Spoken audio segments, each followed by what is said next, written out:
Sup?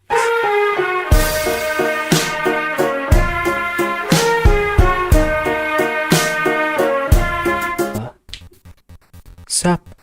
It is 4:22 in the morning, and I am talking to a camera. This just talks volumes about my sleep schedule right now. But I'm in the process of fixing it. That's actually why I'm awake right now.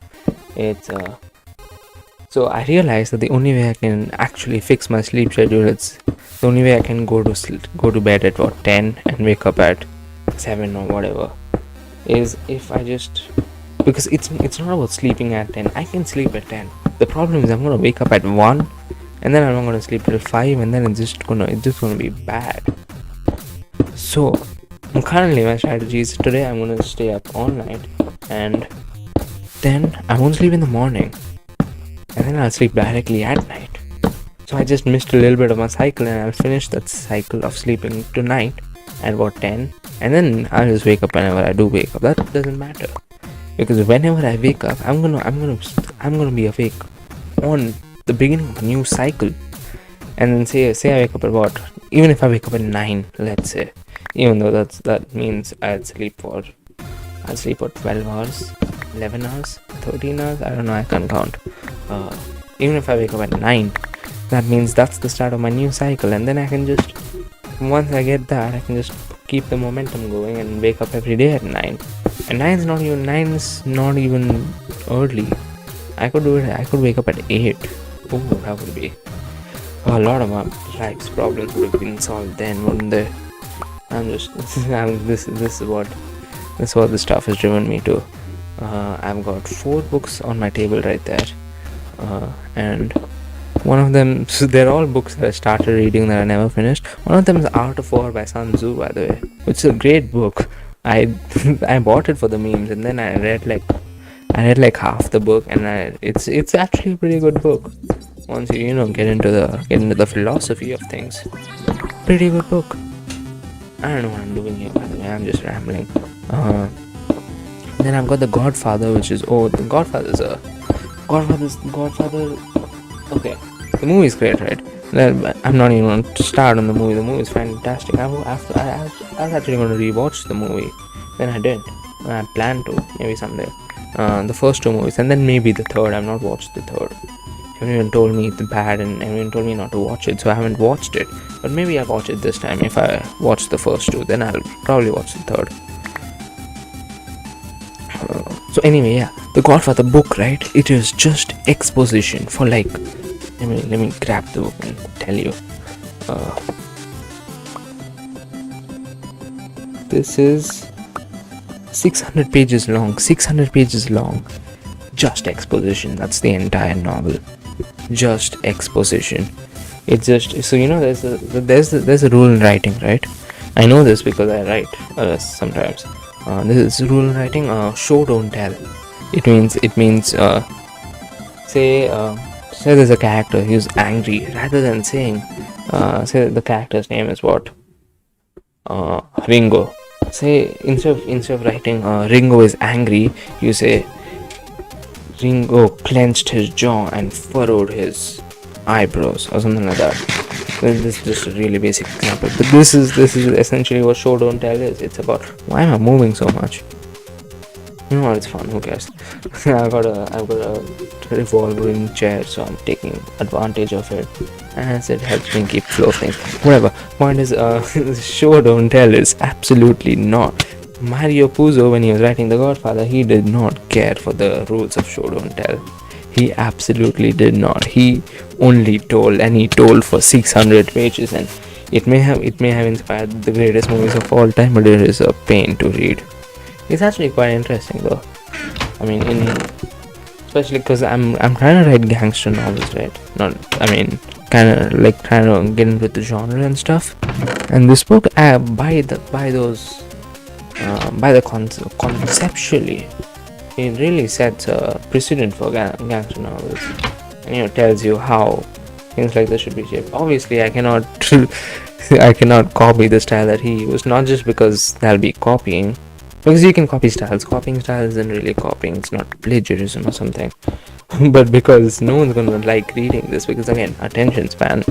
I talked about this yesterday, or wait, was it? It was like 3 days ago. I don't know. I have no concept of time. Okay, I spoke about this when I said, what did I say? Yeah, no one really has the attention span to read books. Oh no way! People don't even watch movies anymore because movies go on for too many hours, and they don't have the time to spare. I should probably have my medicine.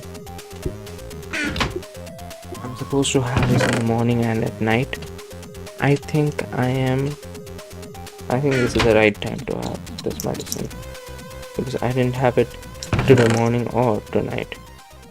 Yesterday morning, whatever times. I need to have exactly 4 of these. This medicine doesn't really do anything. I'm just supposed to have it. Anyway,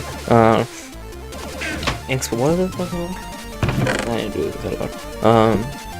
Let's move on to the next book. I have India After Gandhi, which is this one's fat. This one's fat. Look at this. Look at this chonker. 898 pages. This one's good. I think I've read like 50 pages out of that.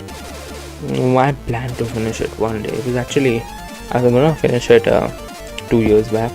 I was gonna do, and then I realized, okay, if I do 1 page at a time, there's a chance that I'll finish it. And I did not. But yeah, today I'll read it after I'm done recording this. At least, because I want to know history and stuff. Like, history is one of those things I'm interested in. This is just all the history that I care about, at least in the last 1950, so the last 70 years. A lot of history in that chunk of a book. And then I've got Makbul, which is let me show the book. This is Makbul. My camera's sorry, Mike. My camera's mirrored, so you guys probably didn't see that well. But Makbul's what's this guy's name? Vishal Bhardwaj. Yeah, Vishal Bhardwaj's adaptation of Shakespeare's Macbeth. And I was actually asking my friend what the plot of Macbeth was, because I've not read Macbeth. Macbeth's about, and Makbul is also technically about. So it's about the desperation that a man will go to in order to. I've not read it. I can't critically analyze Makbul for you or Macbeth for you. But the reason I have this is because it's a script, right? It's not a book. It's a script. Yeah. It's also in Hindi. But yeah, the reason I'm reading this is because I want to learn how to write scripts and stuff, because I wrote one and it's like a script to a short film, and I thought, okay, I'm gonna write a script to like a whole chonker of a movie. And then obviously the short film script that I wrote, it was very, very amateur, and I decided maybe if I like read other film scripts. So my plan is I'm going to read this and then I'm going to watch the movie, because I've not watched the movie for this. So I'll read this and then I'll watch the movie, and once I remember, when I've read the book and when I've read the script, then I'm going to look at the movie and realize how he translated from the script to the movie, and then that's going to tell me how. So the movie is going to be my imagination and the script is how it turns out. And then the script, and then when I write my own script, I can tell what the rules I need to follow, and this is going to give me a better idea on things like this. What else? What else do I have to talk about? Corporate Twitter accounts. God, I hate them. Oh, I hate them so much. I was just scrolling through Twitter like 5 minutes back, and that's actually what inspired me to come up here and talk about stuff. It's because I hate corporate Twitter accounts so much. God, they're annoying. And Skittles just tweeted about Minecraft. Just so you know how much of a dystopian society we're living in. A chocolate brand is tweeting about Minecraft Bed Wars because they want likes and because they want you to buy that product. And the fact is, it's not even corporate Twitter accounts, right? Because you don't blame the companies for stuff they do. They do everything bad. You blame people that defend them. There's people literally like, oh, actually Skittles cares about Minecraft. They're not doing it for clout. Of course they're doing it for clout. They're a goddamn company. They run on profit motives. You think Skittles the brand cares about? Skittles the brand cares about what Minecraft YouTubers think, what Minecraft players think. No, they want you to buy their chocolate. That's all they want. That's literally all they want. I don't know how you can confuse this for anything else. I don't know how you can defend them. Or and you know what's dystopian about this, right? It's the fact that people actually like brands more because of this persona they put up on Twitter. Like there's Wendy's. Oh god, Wendy's was an epidemic. God. They even I used to follow them on Twitter back when I was 10. Because, oh yes, everyone's heard the legend of Wendy's roasting people. Ha ha ha. Funny. Not. It's actually not funny at all. It's just because they're a brand that does not mean they can do stuff that human people do, because they're not human people. Brands are not people. You can defend a person. You cannot defend a brand, because brand do not have ideologies. Wendy does not think. Wendy is 50 billion people running that damn Twitter account. They are Wendy. They are 50 billion ideologies coming to make you like them. And they're like fake friends, but worse, so much worse, because they just want your money. And the fact is, people go out and defend these fake friends, and that just pisses me off. It's one of those capitalism things. Those capitalism things I probably should not talk about on stream, because that's too political. What else? I'm not on stream. I don't know why I said stream. I haven't streamed in weeks. I just don't feel like it. I don't know. I'm making videos. I actually edited 4 videos today because I was in the mood. I do that a lot, actually, because now there's just so many hobbies that I'm pursuing at the same time. On one hand, sometimes I don't give some of them as much attention as I should. But in a week, I think I give one day to each of the many hobbies that I'm pursuing. Maybe writing, or making YouTube videos, or streaming. Streaming and YouTube videos does it come out? It does not come out in the same category. Streaming is different from streaming. Recording come out in the same category, and editing is a category on its own. And then there's writing, movie reviews and stuff that I'm also pursuing. And there is, what else is there? Oh, gaming. That's one of those things I do when I'm bored, actually. But yeah, that's that. It's 4:35. What else do I have to talk about?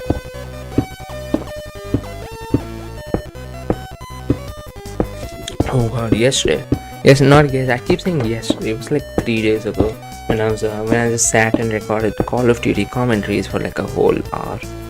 And I think I did 4 videos worth, maybe 4 15 chunky minutes, which I can pull off for I think a month before, because the problem is, and I think I spoke about this on those videos too, the problem is that I keep these Call of Duty commentaries, not commentaries, but gameplays recorded over long periods of time.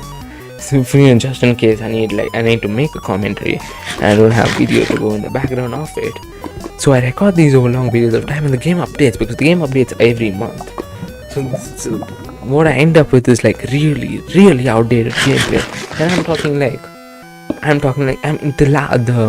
what was that video? The one that got 500 something views. That was pretty. That tribute to Technoblade, yeah.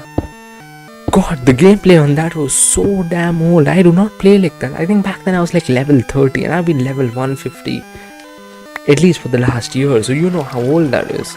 It's really old.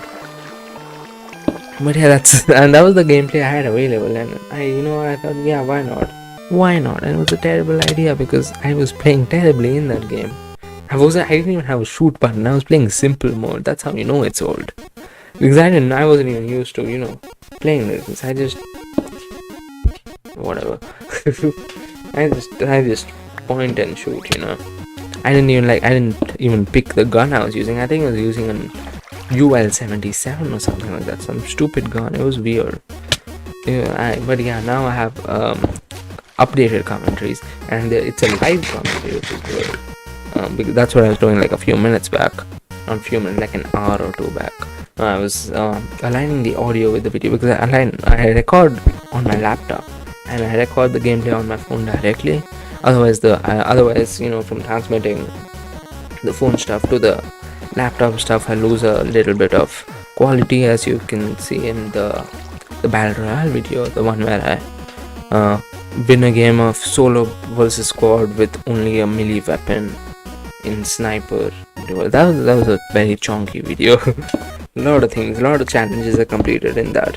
Did not get as many views as I'd hoped, but you know, you win some, you lose a lot. Let me actually talk about YouTube analytics now that I brought that up. Let me pull up the stuff on my phone. You can actually see it. There's a mirror in my background. That is not good placement, but you know what? I can't help it. I cannot help it. 8-bit jazz. I play that in my videos. The 8-bit jazz is the best kind of jazz. Last video got 15 views. The one before that got 126, which is pretty surprising considering it was nothing in my niche. It's nothing I've done before, but it got its views. So you know, I'm not complaining. It got no likes, but I'm guessing it's because of the YouTube Shorts feature. I think that's what gave it the views it did. The taxi driver video got 28 views, which is bad.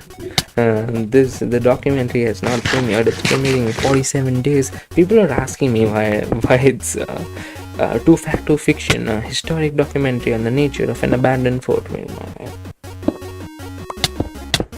Yeah. People are asking me why I premiered it so far into the future, and I said, you will know. You know when it's out, and you'll know when it's out. You'll know why it's set on that specific date. Anyway, we got fastest bat only nuclear bomb in free for all Call of Duty Mobile mic update. And this is another one of those chunky titles that normally they get the clicks. This time they did not. I like what I have with my thumbnails actually. You know, the red border thing. I think that's going pretty well. Not getting the clicks I wanted, but you know, it's going pretty well. I'm not getting that many views, but you know what? I don't really mind as much as I did mind a lot when this Call of Duty Mobile Solo vs Squad Sniper Challenge in Battle Royale, but without guns gameplay did not get views because the title is perfect, the thumbnail is really good, and it has like 19 views right now, 2 weeks after it came out. So you know, it didn't do well. It did not do that pissed me off a little bit. Now my last video got 15 views. I don't care as much. You win some, you lose some, you know. Even if you lose a lot, because for the longest time, and I think this is where YouTubers mess up, right? They're playing for the short game. They're playing for, I want to get 500 subs by this week. That's not how it works. That's not at all how it works. I mean, I knew a guy that like got 100 subs in a week, and where did he get him? Nowhere, because he didn't get 100 subs he didn't get to 200 subs in the next week. He got to 105 and he realized, oh no, my channel is dead, and he deleted all his videos and he quit YouTube, because that's what happens, right? That's what happens all the time. You get a little bit of positive reinforcement in the beginning, then you lose that positive reinforcement, and suddenly you know you're not motivated to do YouTube anymore. That's not how this works. That's not how it's supposed to be. It's supposed to be, because ultimately, if you're not playing for the long game, you're not playing at all. You need to, think 5 years into the future. So that's my goal right now. I don't know if I'm gonna get even 500 subs by the end of this year. But 5 years down the line, or maybe not 5, but 10 years down the line, if I keep doing this, if I don't get bored of making YouTube videos, I want 1 million subscribers. It's gonna happen. Because YouTube can only ignore my content for so long, It can only ignore it for, I kicked my light thing behind me, and that that blacked me. That scared me. YouTube can only ignore my content for this long. After that, I'm the boss. I am the boss. At least that's what I'm hoping. Imagine 10 years down the line and I still have like 300 subs or something. That would be, oh god, that'd just be bad. Anyway, happy thoughts.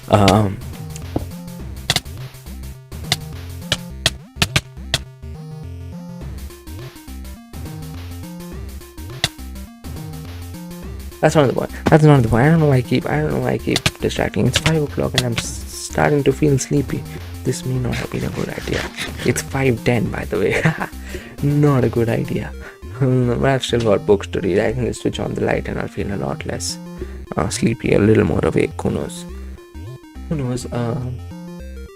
Losing my voice here a little bit, if you can't tell. Yeah, that's it. I don't know if anyone's listening. If you are, bye.